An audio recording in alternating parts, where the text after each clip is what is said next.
What happens at laser tag never stays at laser tag.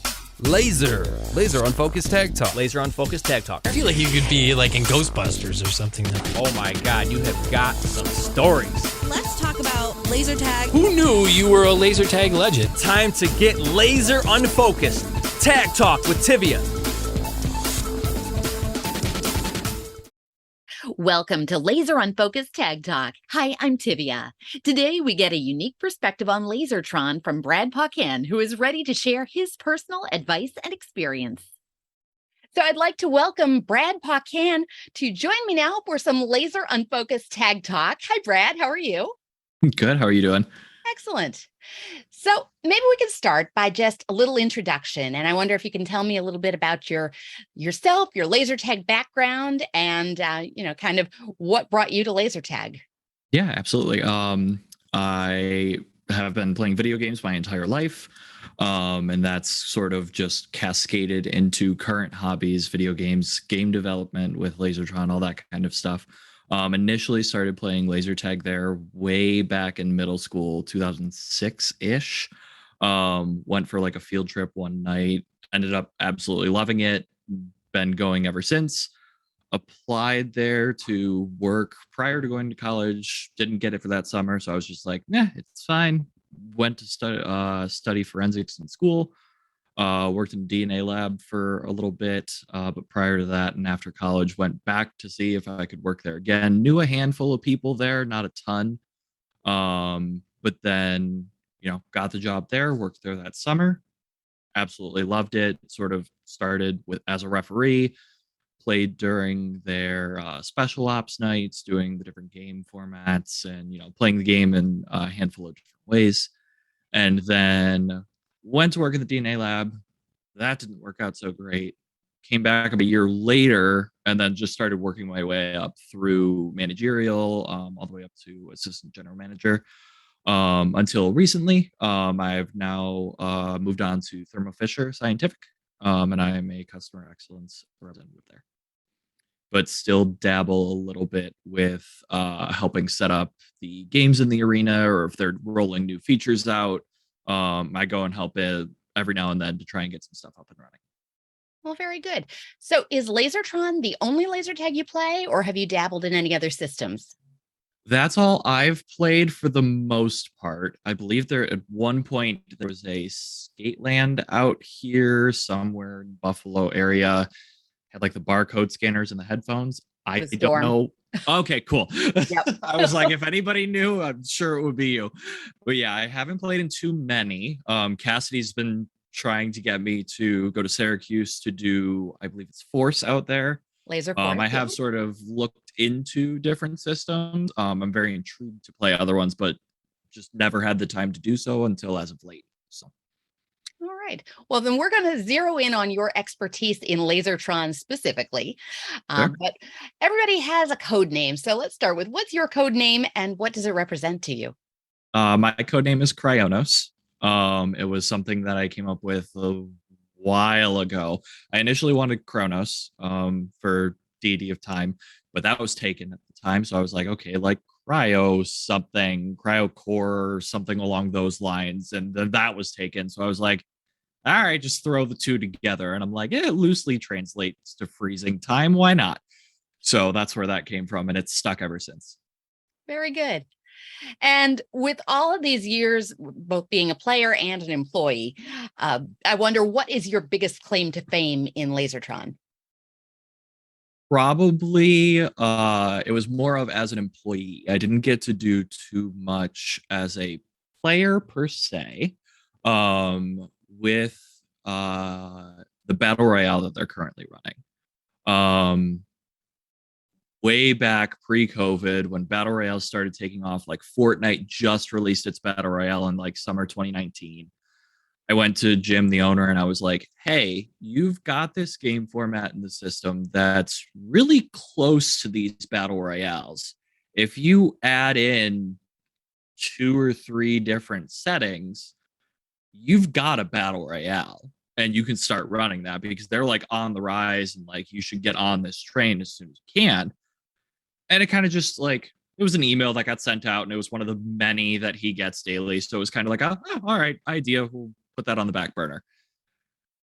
But the reason why that then came about is, well, we finally figured out, I say we like I'm still there. They figured out at the time how to do an elimination style game without removing players from the play field once they're eliminated. LASERTRON has an elimination format. It has a zombies format. It has all these different things that you can play with. But in an elimination style game, if you go into a half-hour session, for example, you go in, you charge up, you have 7 energy units and 300 laser pulses. Every time you get tagged, you get a 3-second shield. And once you're eliminated, you're just out until the game ends.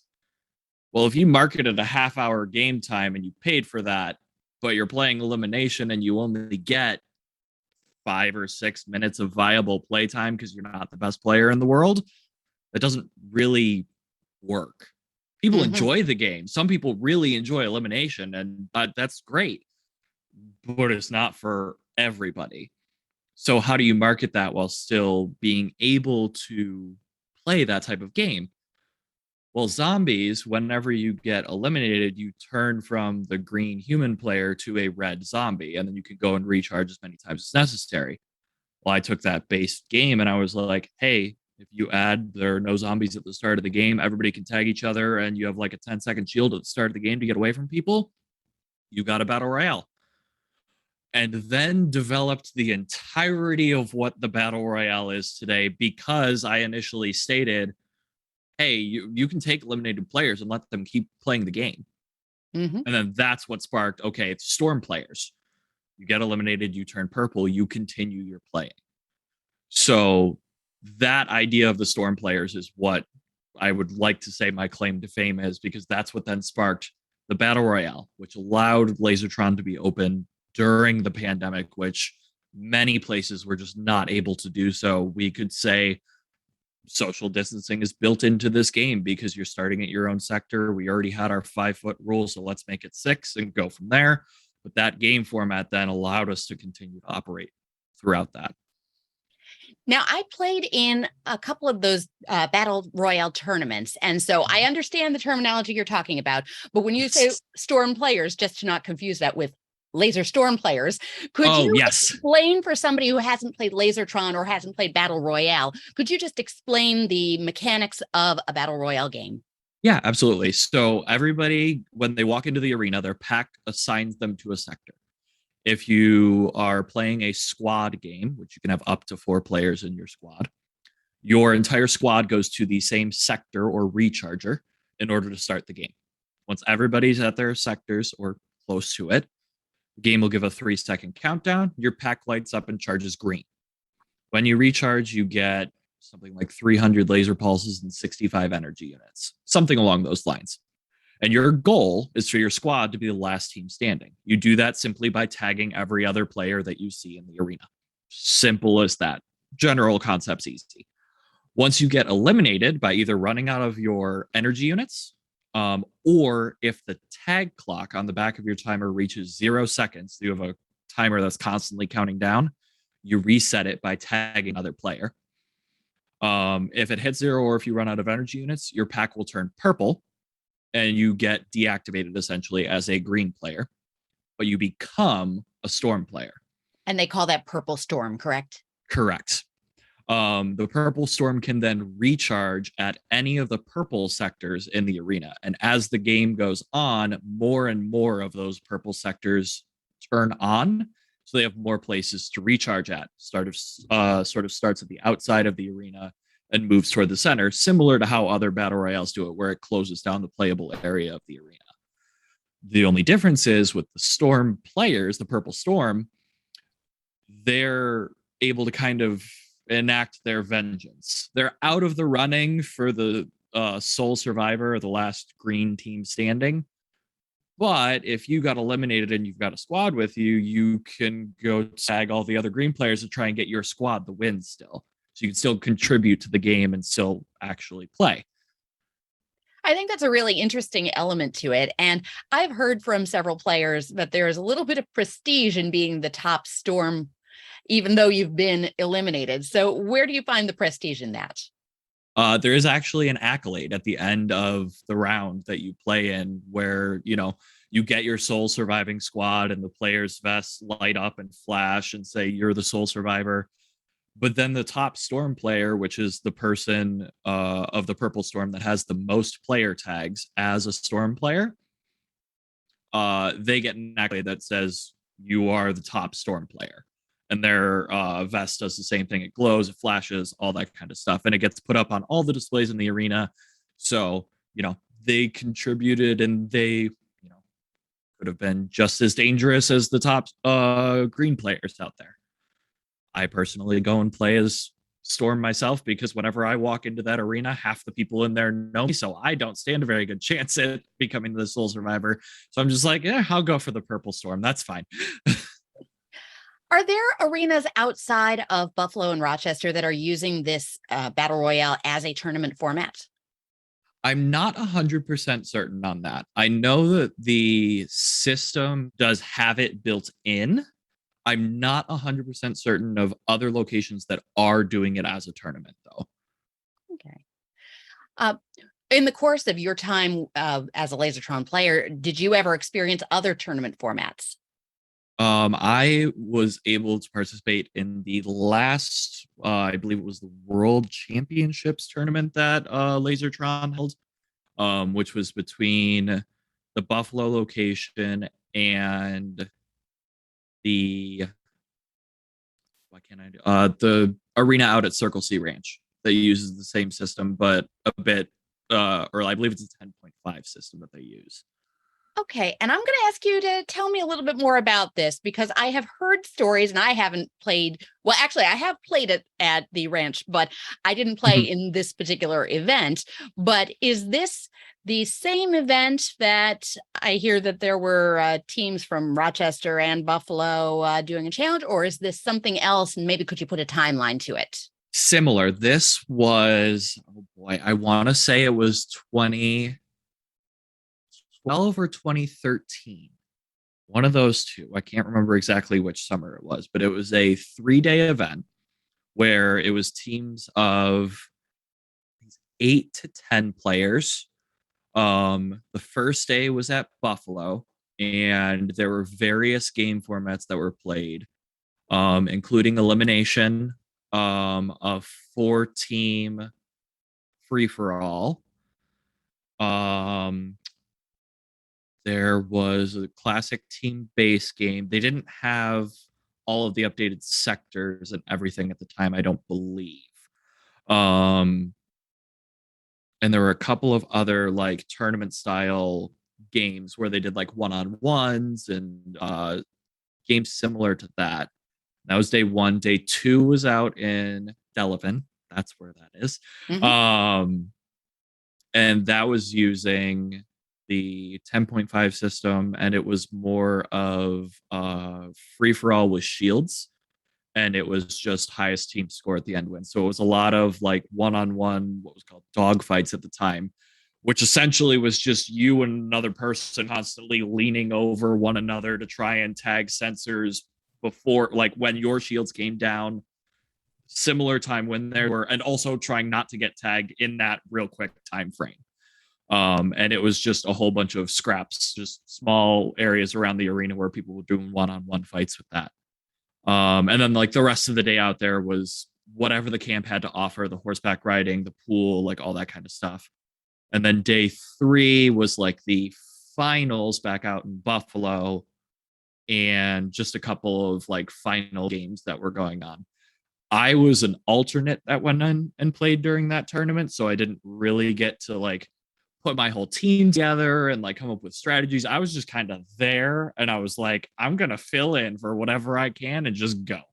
But that was like my first look at like the competitive scene where, people had their leans and like people were, doing like, well, that's where I picked up mine, and I ended up learning how to hold people on a ramp. You can ask Emily about that. I think she finally figured out how to combat my lean on a ramp. But for the longest time, like I was the person that if I was contesting a ramp, I had it. But yeah, that was it was a good time. How many teams were involved and where did those players come from? Were they from They all over? It was a very widespread thing. I know Massachusetts, we had a couple of players from there. I want to say a decent number of teams that partake in Armageddon um, partook in that one, as it was like it was at the time, it wasn't thought of the last one, but it was like a couple of years since one had happened. So it was like a big thing at the time because it hadn't happened in so many years. I want to say 10 to 12 teams, maybe. Very good. Yeah. And can you shed any light on what had happened to not have it be for a couple of years, or why there weren't tournaments in the meantime? I think at least from the LASERTRON perspective, and I caught like the tail end of like, I don't want to call it the drama, but like it was the drama. I think it was mainly the owner's decision. Because the tournament would take up so many time slots during the day where revenue could be made, and where, you put 2 teams of 8, so 16 people into an arena that can hold 46 to 48 players, depending on if it goes over, and only charging $175 a person for that tournament. That's not quite there for revenue. So I think that was like the ultimate, like, all right, the owner had the final say, so we really couldn't go past that. But that was just from what I understood. Then I know there was a whole thing that came later on with like the battle royale tournaments, and like, oh, you can do teams of 4 now, and you can do all these people in the arena. And there was like some backlash there because people were like, oh, well, teams of 8 aren't fine, but teams of 4 are okay. And there was a lot that went back and forth, and I only kind of caught the back end of it. So Fair enough. Did it seem though that the battle royale made more sense? And do you foresee, is that something that might be an ongoing thing? I have they held one recently, or do they intend to hold more, to your knowledge? I want to say at the end of last calendar year was like some of the last ones. And the reason for that, the tournament itself wasn't the problem. Like the game wasn't the problem. It's a very competitive game. But the way that the tournament was structured made it become an all or nothing scenario. And so the way that the tournament's structured, let's just get into that because maybe that'll be a little bit easier to explain. Over the course of a period of time, a person goes in with their squad and they just go and play in qualifying sessions, which eventually any battle royale session was a qualifying session just to get more people exposed to the tournament scene. You go in and you play in the game, and based on where you rank, you get points toward a leaderboard. First place got 6, second place got 4, 3, 2, 1, and then any other participant past that got just 1 point for their squad. The person that was designated the squad leader of your team held the points. So if it was me, you, Emily, and Cassidy, and Emily was the squad leader, any points that we earned as a team of 4 would go to her. But if you or I couldn't make a session for those points, Emily could fill in other players into that squad, and she would still hold any points that they earned during that session. At the end of whatever period of time that is determined by the tournament, the top 20 or so people on that leaderboard went to the actual tournament event, where there was, and this is where I think the event itself probably could have been structured better. There was quarterfinal sessions where it would group, I want to say it was like the top 200 squads, if we got a total of 200 to sign in. The quarterfinals would run X number of squads in a session, and Y squads would move on to the semifinals. Some squads got an automatic bye to the semifinals based on their leaderboard position, and some got a bye all the way to the finals. The quarterfinal sessions were just, all right, the top 4 squads in this session, or I shouldn't even say session, in this round, because it was just a single round played. The top 4 squads moved on to the semifinals. Anybody else? Sorry, that's it. Tournament run's done. Semifinals, same thing. Top 4 or 5 squads in this round move on to the finals. Everybody else, sorry, don't really have much for you. And the finals were the same way. First, second, and third got the prize money. Storm Leader also got, I think it was like a gift card or something like that, like $25 gift card or something along those lines. But the top 3 squads split the cash. Everybody else, sorry. But it was only a single round in all scenarios. So if something happened with the equipment, or you got an unlucky recharger where you ended up having 3 teams on you immediately and you just got eliminated right out the bat, that's just kind of how it was. And I didn't love it when I was running it, but like that was what we had structured. So could it have worked? Potentially, if there were a whole bunch of squads like the 200 that were supposedly going to be signing up for this and like going through the tournament, it might have been interesting. But the single all or nothing rounds really didn't help.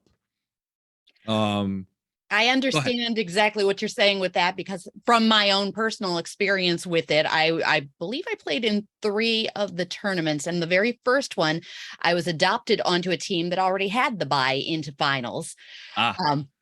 So I live a good distance away from the nearest LASERTRON, so I didn't get out there enough to earn any points on my own merit, but I did get adopted onto a team that had already qualified. And so it did surprise me the first time around that my part in the tournament was 6 minutes, because we'd already gotten the bye to the finals. So we already knew where we were, and it was a 6-minute round. And then I also found it interesting, but nice for somebody in my situation, that you did require somebody on the team to have qualified, but then there were availabilities for adding in somebody who might not for whatever reason. And I remember on one occasion I was driving through Ohio on a Sunday night, and I just realized there's a tournament going on and I'm going to pass right by. Let me call up Emily and see what's going on. Yep. And totally out of a blue, I ended up in a tournament that night just because I happened to be passing by. So I found it interesting that there were kind of structured guidelines like what you were saying, but then at the same time, you could just say, hey, grab whoever's driving by if you need another player. Yeah, exactly. It was a concept to kind of make sure that we had as full of teams as possible and not lock squads in at the beginning of qualifiers, like all the way back when, like, let's say it's a calendar 1st to calendar 31st. Like if that's the time of the tournament, if you need to decide your squad day 1, but then also say, hey, you need to be available through all of this for all of the qualifying sessions that we do and be here for the final tournament event, that's a lot of commitment for some people. And like real life things come up and people just don't have that much to put into it. So to avoid that, the squad leader is the person that holds the points. Outside of that, they put in whoever they want. But like you said, little bit strange in some scenarios. I will say, as somebody who lives 3.5 hours away, so couldn't play regularly, but wanted to experience what it was about, it was something that I appreciated that there was that option, but it is kind of an interesting scenario to set up. But the tournaments seemed like a very cool idea. But outside of tournaments, there's so much to enjoy with laser tag and with LASERTRON. I want to go back to something you were talking about, because you mentioned the LASERTRON lean, and anybody who's played is probably familiar with that, but maybe you could describe it and maybe share, how that plays into becoming a better player. And are there any tips or tricks or advice that you could give to somebody who wants to improve their LASERTRON game? So it's interesting. The lean is something that is different between everyone. Everybody's got different body types, body shapes, body sizes. It varies. For myself, I cover my shoulders. Cover is a bad word because you're not supposed to cover your sensors. But when I lean, my objective is to get shoulders out of view of whoever could potentially be tagging me from a head-on angle. So I'll go and I'll throw the side of my body to them, and I will just bring my shoulders all the way back, and I'll fire from here. What that does, the shoulder sensors, there's actually 3 sensors in each shoulder, one that faces each direction. And they're very good at picking up lasers from said directions. But off direction, they're not great at picking up. So you start changing that plane, the sensor's looking here, here, and here. So now the person that's coming toward you from a specific direction has to either aim at the front of your phaser, which is really only available if you're actively tagging them, or has to find another way to tag you or a different angle, because the front and the backs, same thing, only have one sensor directionally oriented. So if I'm showing my side to you, the front's this way. You're not tagging from my shoulder. You're not tagging my front or my back. It just won't register. So learning how to do that lean is like one step in the right direction. I generally try not to lean against like casual players, but when I start realizing like, oh, this person understands the game and they're kind of good at the game, I'll start doing it just like a little bit to give them a challenge. See how that goes. But that would probably be like one of my tips for anybody that wants to get more into like the LASERTRON competitive, to like learn how your lean works and learn what works best for you. Because my lean is not going to work for every single person that walks in the door. I know a guy that, again, this was way back during that tournament. He would go up the ramps backwards, like head down the ramp, rear in the other direction, and walk up that way and lean underneath himself and tag under his armpit, because that was his way that he leaned. And I was like, yep, that's just as effective, and I can't do anything about it. Emily, I think, also goes more shoulder lean. I know there was a player way back when, pre-pandemic at least, Cage, Bill Brendel's brother, Carl. His lean is just up because he's tall. So he just throws his shoulders back, and the chest is just so, it's not hard to tag necessarily, but once you start angling it, it becomes much more difficult. So he can be like this, have his full front exposed to you, and you wouldn't be able to tag him just because the shoulders are gone. That's like, the shoulders are the big thing. I tell everybody, aim for the shoulders, because those have the most sensors, easiest to tag, easiest to register, all that kind of stuff. But once you take those out of the picture, you suddenly are a lot harder to tag. Absolutely. Makes sense. Yeah. Any other advice that you can think of for anybody, not just maybe a new player or somebody who, like I say, wants to just up their game a bit? Any thoughts? Play regularly. I don't want to say like play every single day, because you definitely don't need to do that.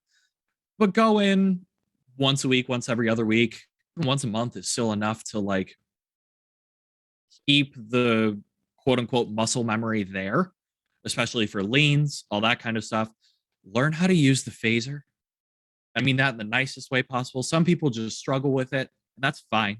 Buttons in front, hold the buttons down, hold the trigger. That's all it is. It'll fire for you. You don't have to worry about it. And learn to recognize when it's good to use your modes or your power-ups that you have, because you get to activate them yourself. That was a recent as of, I don't know, 5-6 years ago. You can activate your modes from your phaser now, as opposed to getting random modes activated throughout the arena. They've also now moved on to a laser pulse based system. So sort of like an ammo economy, where start of the game, you get X number of laser pulses of these different modes.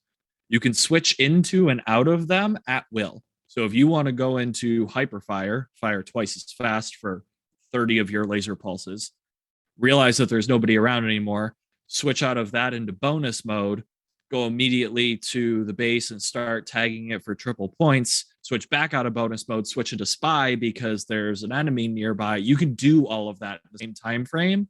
And as long as you have laser pulses of a mode and energy units as a whole, you can just switch into and out of those. Very good advice.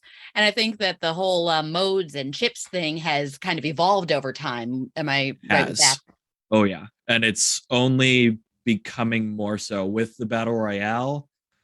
They've introduced supply drops, which now any sectors around the arena that aren't being actively used for some purpose of the game can potentially drop these laser pulses of these different modes, so you can replenish those that you had. So even if you used all of your blaster mode, for example, that does 3 to 5 energy units per tag, you can now replenish those as you're going throughout the arena. You keep referencing modes. Is chips a terminology that is still used? And could you talk about what chips even is Yeah. and what that stands for? I don't know the acronym off the top of my head. I've tried to find it for years and have not been able to find the exact acronym. But chips, special modes, power-ups, modes, they're all referencing the same thing. And those are different abilities that you can activate during the game. How much in recent times have the modes changed as you're talking about how you can select your own? The actual selection method, I would say, whenever I want to say when they did the upgrades to the arena to get like sectors involved to do like the different game types, like headquarters and domination and all those games. I think that's about the same time when they did the select your own power ups, maybe even a little bit before that. But the power ups, the chips, they used to be timed. So way back when, I don't want to say way back because it's not really that far. Well, now that I think about it, but when I first started playing, there were 2 chips or modes in the game, and they were randomly assigned to a certain percentage of each team every, I don't know, minute and a half, something like that. It used to be Energizer, Deactivator. Those were like the 2 that were always paired together, or like Force Field and Rapid Fire were always paired together. Spy and Stealth, I think, was another pairing. But basically, like every couple of months, they would change which modes were in the arena. When you got a mode, you got extra laser pulses and extra energy units in that mode, and it lasted for a certain amount of time, usually about 30 seconds, or until you run out of your laser pulses or energy units. Whatever of those scenarios happened first, then you got knocked out of the mode. They then went to, okay, you can activate them whenever you want. And you would get a rapid fire mode that lasted for 30 seconds, 300 laser pulses, and 20 energy units. And it was still timed. Recently, and I want to say this was probably within the last year when I started looking into supply drops, that's when they went on to ammo economy for modes, where your modes are a set number of laser pulses that you get at the beginning of the game and whenever you pick up a supply drop. And your energy units are completely independent of that. So anytime you recharge, you get 15 energy units, no matter what. But then you can switch into rapid fire for this many laser pulses, spy mode for this many laser pulses. And as long as you had laser pulses of the mode and energy units to be active, you could, in theory, be in that mode for the entirety of the game, as long as you didn't run out of your laser pulses or your energy units. Because if you run out of energy units while you are in a mode, you lose any remaining laser pulses that you had of it. So it's like a high risk, high reward sort of thing. Very interesting. Yeah. Well, shifting gears a little bit. Now, this podcast is all about hearing laser tag stories. And it's been my experience that people who've been staff for laser tag definitely have seen it all. So I wonder if you could tell me if there are any really outrageous, funny stories that come to mind that you've either been a part of or witnessed while you were being involved in laser tag. There is a single story that tops all. Oh, I want to hear it.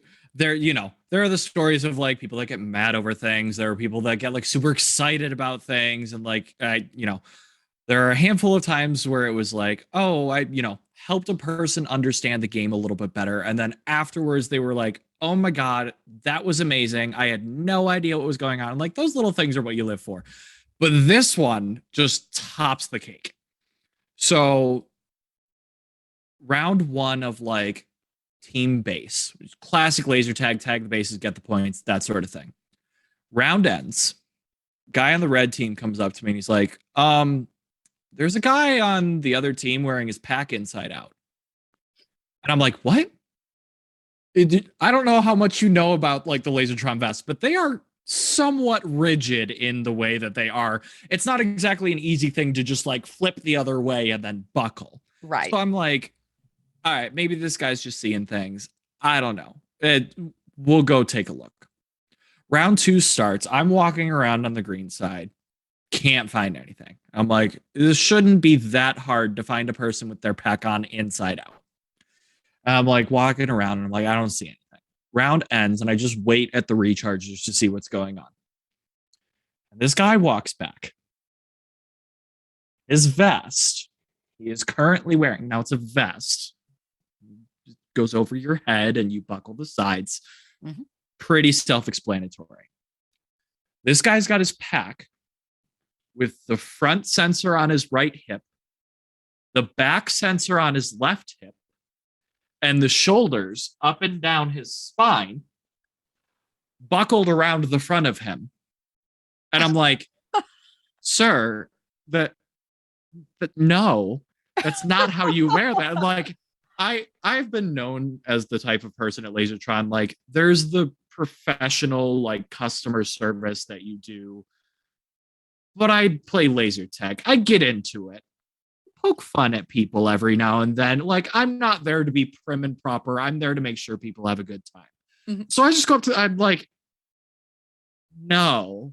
And he's like, well, my back was getting sweaty. And I'm like,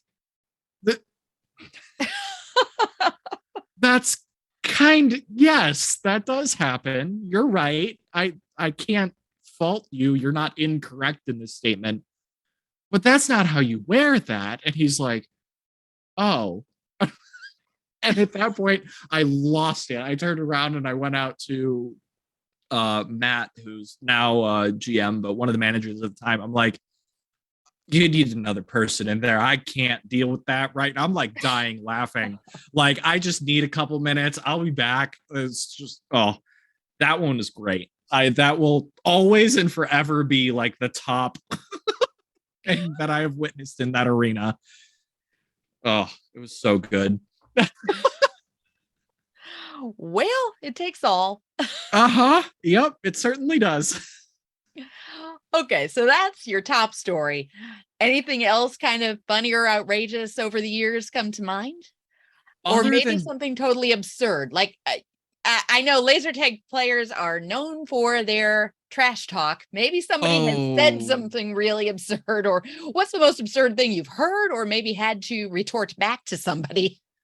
There were, sparing the times where somebody got a bit too heated and needed to be removed because everybody's there for a good time. Let's all remember that. Yeah, some people, it's sometimes harder with others and they get very into it. And I don't blame them for that. But then when they start acting out on other people with that, that's when we have a problem. No, like it's just such a wide span of, like, I've heard it all. So, like, nothing phases me at this point because I have heard all sorts of trash talking to the point where I'm like, some of those are, like, not really trash talking, but you're trying. Not necessarily trash talk, but I just wonder if something totally absurd has gotten thrown out there that just sticks in your mind and you're like, wow, I'll never forget that. Apparently not, because I have forgotten all of them. It's the, I guess it's like I could always go to the absurd questions that I get. Let's start with that then. Of like the general of, wait, what am I doing again? After like the briefing video, the verbal explanation from the ref, and like, this is how you fire your phaser. Like, this is how things work. And then even after all that, I get people in there that are just doing this. And I'm like, no, you got to hold the buttons in the front of it. And they're like, oh, I didn't know that. I'm like, you knew that. You did. You had to know that. There was one person. I can't remember any sort of code name or anything at this point.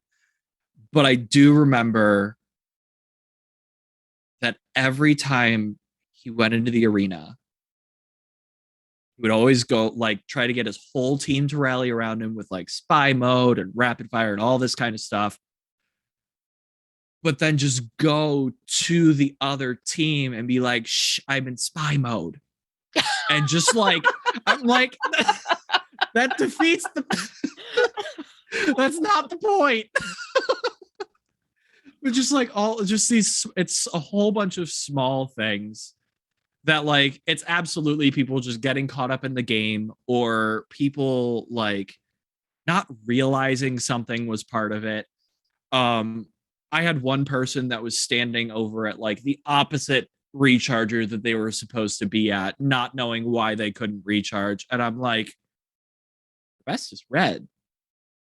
This recharger and the entirety of the obstacle and structure of it is green.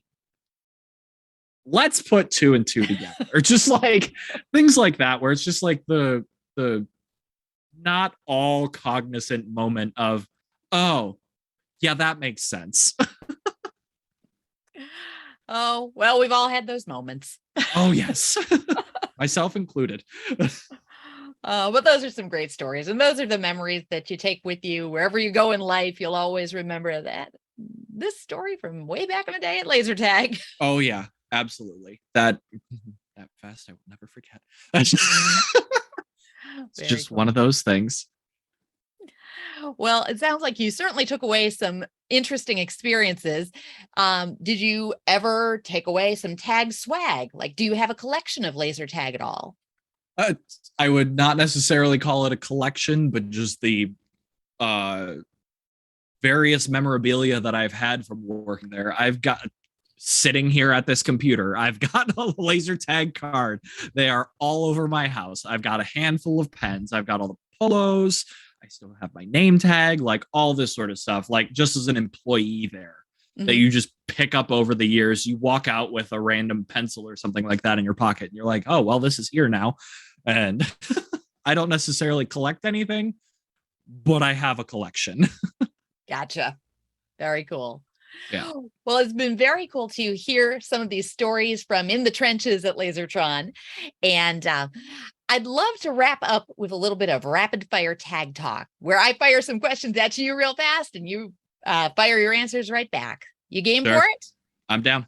All right. Favorite laser tag system of all time?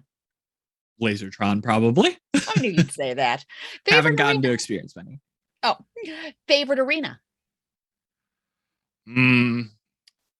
Buffalo, only by a small hair. Okay. Coolest person you've met through laser tag? Matt Greco, current GM of Buffalo. Coolest place you've gotten to visit because of laser tag? Probably the Delavan Ranch. I'm just going to pause here in the middle of rapid fire tag Yeah. talk and just give them a shout out, because those guys at Circle C, first of all, they have a very unique setup. And It is. I had an opportunity by total chance to just drop in on them completely unexpected. And we played some tag, and maybe just as a shout out to them, could you explain what their situation is? As the camp as a whole, or? Well, the fact just that like they the have system. LASERTRON in the middle of their camp is very unique. I think, oh God, this was a while ago. They bought an old system from Buffalo. Like Buffalo upgraded and they took what was left over. And then I think they got a couple more small upgrades outside of that. And then I don't know where they're currently at. I haven't talked to them a couple of years, nor been out there, but I would imagine they're still running the 10.5 system, unless they might have upgraded to an 11 at some point. No, but I it feel was like what I experienced a few years ago. That sounds about right. Yeah, it's the LEDs, the LED readout down on the chest with your score and like all that kind of stuff. Like that was the believe that was the 10.5 system. I just always found it really interesting that, a camp that's essentially a private camp and not operating as a laser tag business has a full laser tag right in the middle of it. Right. Yeah. It was definitely one of the drawing points for me going there when I was younger. Like that was like, oh, they have laser tag there. That's cool. Let's go. Like, I wish I just got to play it more when I was there. That was my only gripe with it. Well, very cool situation they have as far as that goes. And so I want to shout them out because they were wonderful and great hosts when I visited. Yes. Totally unexpectedly, just as I'm passing through Western New York. Yep. So back to rapid fire tag talk. Biggest prize that you've ever won? A t-shirt? Okay. Yeah. Like I said, that tournament that I did not get very far. I was a filler, so but it was still fun. Favorite tournament you've been in?